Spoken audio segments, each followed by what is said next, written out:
یہ آپ کے بیک سائڈ میں مسجد ہے، اس کا نام ہے مسجد عریش۔ عریش کہتے ہیں سایہ کرنے کو۔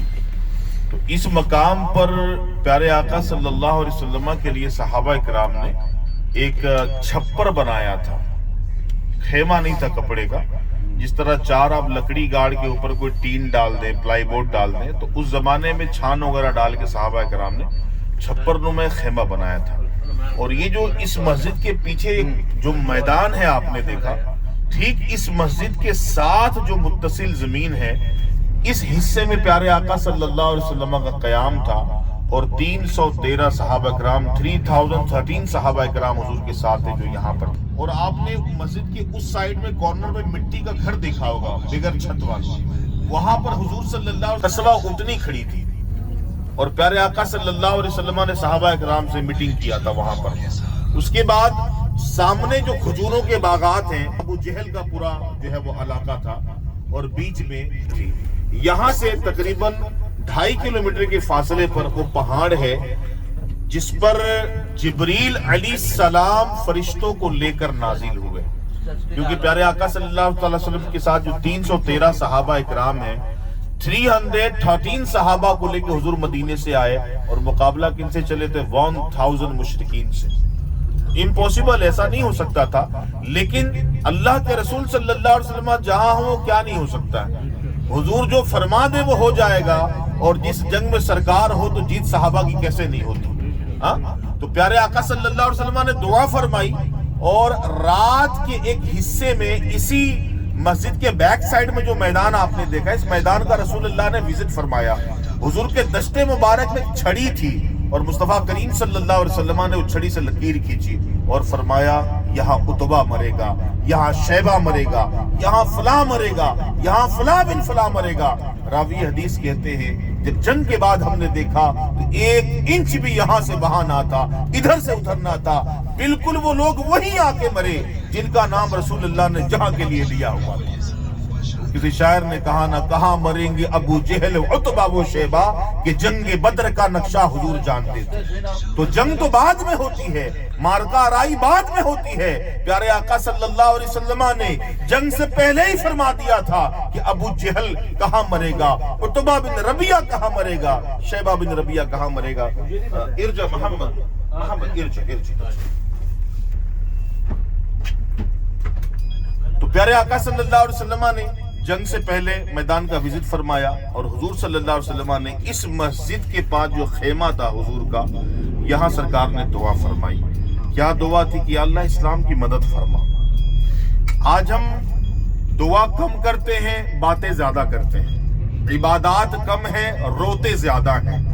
اگر جتنا صرف ہم نے شکوے شکایت میں لگا، جتنی باتیں کرنے میں وقت ضائع کیا، کاش کہ اتنا اللہ کی طرف لو لگا کے بیٹھ جاتے ہیں تو مصیبت حل ہو جاتی۔ یہاں دیکھیں پیغمبر اسلام محمد رسول اللہ صلی اللہ علیہ وسلم کو اللہ تعالیٰ نے غیبت نہ کے بھیجا، بلکہ نبی مختار کل ہے، جس کو جو چاہے عطا کر دے، زمین کو آسماں کر دے، سوریا کو سرا کر دے۔ جو نبی ڈوبا ہوا سورج انگلیوں کے اشاروں سے واپس کر سکتا ہے، کیا اس کے ایک اشارے سے ابو جہل مارا نہیں جا سکتا تھا؟ لیکن نہیں، یہ ترتیب اور یہ ترغیب آنے والے قیامت تک ان اسلامی بھائیوں کو، ان اسلامی بہنوں کو پیغمبر اسلام نے بدر کی سرزمین سے دیا ہے کہ جب بھی مصیبتوں کا سامنا ہو، کسی اور کا دروازہ نہ ٹھکٹکاؤ، میں جس دہلیز پہ بیٹھا ہوں وہیں تم بھی بیٹھا جانا۔ یہ درس دیا رسول اللہ صلی اللہ علیہ وسلم نے۔ حضور کی دعا ہو رہی ہے۔ ابو بکر صدیق کہتے ہیں کہ رسول اللہ دعا اس انداز میں مانگ رہے تھے کہ رحت والی رحت سیدہ رسید علی طول بعد میں خوش یمین خوش یمین الزابیہ واقفیہ۔ تو ابو بکر صدیق رضی اللہ عنہ کہتے ہیں کہ رسول اللہ صلی اللہ علیہ وسلم کی دعا ایسی ہو رہی تھی کہ رسول اللہ ایسے رو رہے تھے اللہ کی بارگاہ میں، اور حضور کے کندھے مبارک کے چادر بار بار گرتے۔ ابو بکر صدیق کہتے ہیں بار بار اٹھا کے میں کندھے پہ رکھتا تھا، اور حضور کی بےتابی بے قراری دیکھ کے میں کہتا یا رسول اللہ بس کریں، رہنے دیں، اللہ آپ کے حق میں فیصلہ کرے گا، اسلام کی جیت ہوگی۔ لیکن مصطفیٰ کریم کیا دعا کرتے ہیں، واقف رسول اللہ صلی اللہ علیہ وسلم کہ دعا کیا ہوتی ہے. آپ توجہ میری طرف دیں، زیارت کا وقت آ گیا ہے، بتاؤں گا آپ کو میں. کیونکہ 313 مسلمان تھے، 8 تلواریں تھیں. کتنی تلواریں؟ بولے نا ایک بار. 8 تلواریں، بازوں کے سر بھی مڑے تھے، ایک گھوڑا تھا.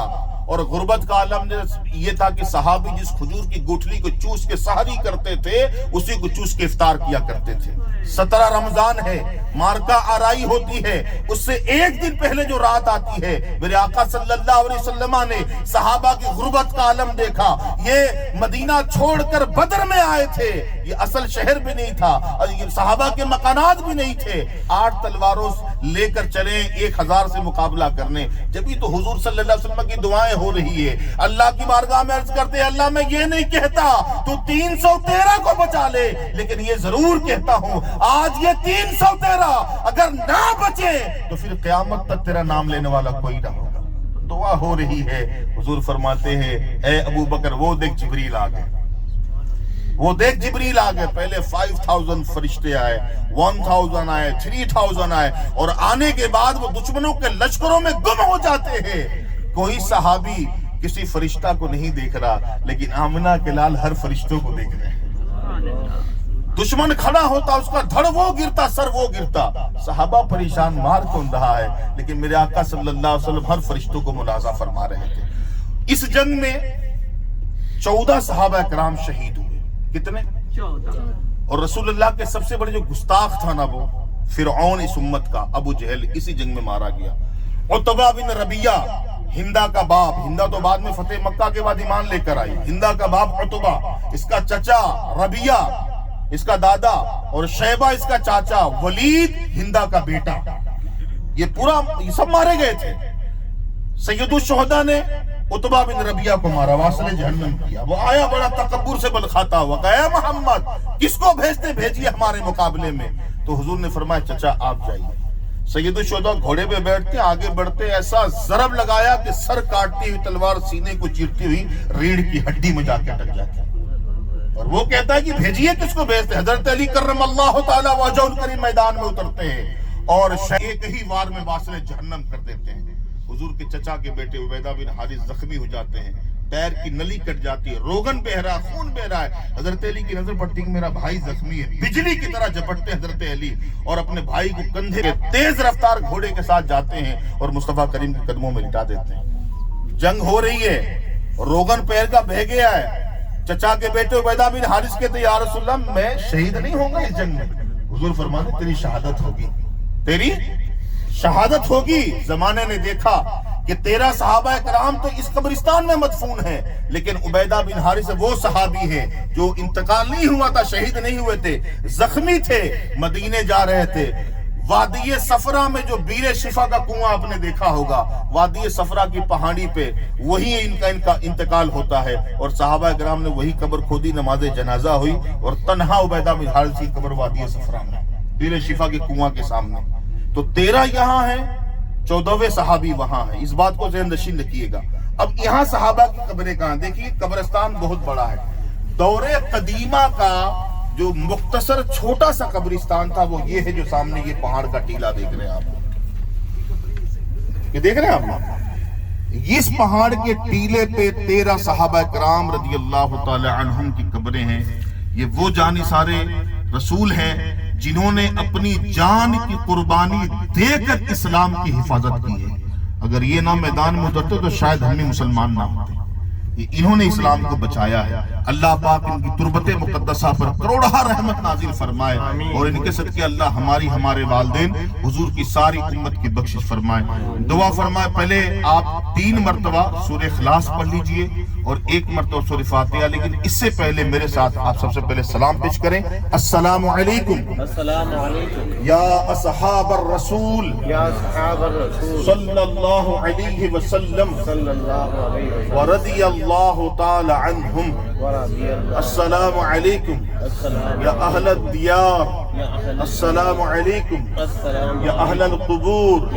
یغفر اللہ لنا ولکم. الفاتحہ.